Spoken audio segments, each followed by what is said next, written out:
Greetings and salutations, my friends. Welcome to another Tango Talks, where today we will be discussing the latest Pantheon Rise of the Fallen livestream alpha roadmap progress, where creative director Chris Joppa Perkins and senior content creator Ronick, as well as associate content creator Minus, talked about the progress in the game and answered a few questions from the live chat. So, let's dive right in, boys.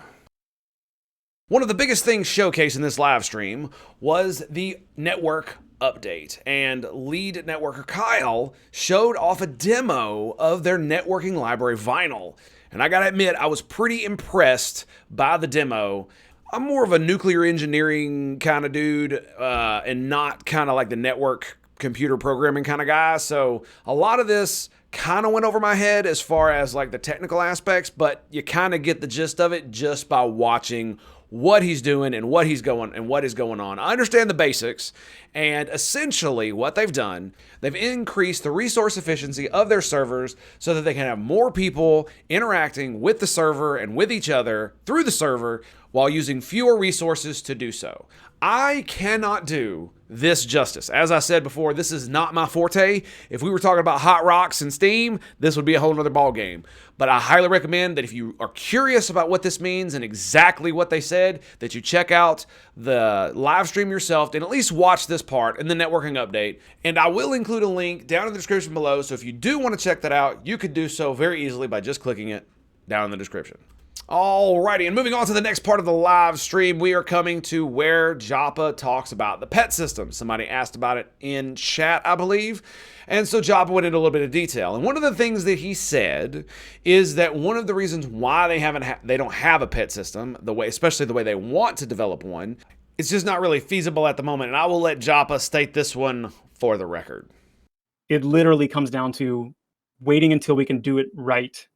And at that time, when that time comes, and as soon as that time comes, i.e. as soon as the networking stack is done, that's the time. What it comes down to, technically speaking, is it's a throughput issue. It's a sheer throughput issue. Our current networking bottlenecks limit us from being able to successfully bring a pet system online to the extent that it needs to be.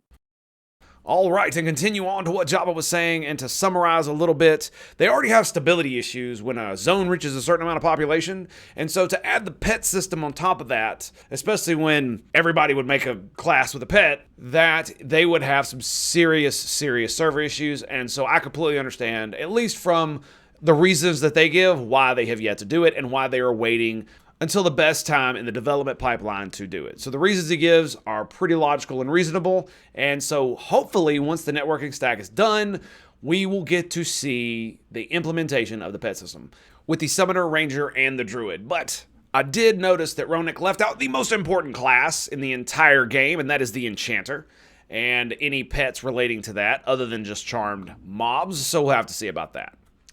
Moving on, they also showcased a material library, which was kind of awesome, where they showed off all the metals in the game. Now, they did not put names to these metals, but if you are familiar with certain materials, you could probably suss out which ones are the steel and the iron and silver and so on and so forth and whatever kind of stone or whatever. But it shows off how they look normally, how they look polished, how they look rusted and degraded and decayed, and they showed off some 3D models as well. And I gotta admit, man, they're looking pretty cool. And I really like the fact that they're putting a lot of effort into this one little small thing, because there are so many MMOs and worlds where they don't do this type of thing, and it's all inconsistent all over the place, and they're going for a really nice aesthetic with these things, and I very much appreciate it, and I hope you guys enjoy the visuals as well. I'm going to throw up a few here if you really want to see more of them. I highly recommend you check out the actual stream for this, link in the description. Also, when talking about class development and the Joppa basically talking about how they're updating abilities and all this other kind of stuff and what they got in the pipeline there, he dropped that they're currently working on bringing the Cleric online as well as the Paladin in the pipeline, and that should be extremely awesome, especially for my boy Nathan, who always plays a Paladin for some reason. Clerics and Paladins are pretty cool. I rather like their archetypes, although they are not my favorite class types. We all know which one that is. But it should be pretty awesome. I can't wait to see more about it. and seeing what the Pantheon take on these classes is going to be. And last, but certainly not the least, we got some in-game screenshots of their HDRP progress on foliage, and the visuals are quite impressive, I must say. They look really, really good and really, really dense vegetation. And from what Jabba says, they're not even done. This is just a preview of what they're trying to do, and he says they're focusing on functionality over beautification, and yet it still looks beautiful. So it looks like it's going to be a magnificent future for that. Now, I highly recommend that if you're interested in Pantheon Rise of the Fallen, that you check out their webpage. I will include a description down below. See if you're interested in making a pledge. It would be very awesome if you did, and it will continue funding this game so that it can be made. And that, in the end, is the goal, my friends. All right, my dudes.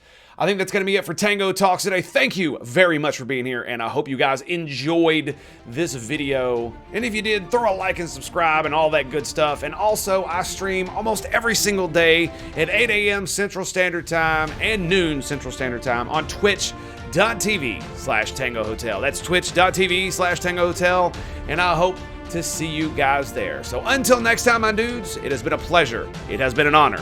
And I'll see you at the next Pantheon Rise of the Fallen live stream. Peace out.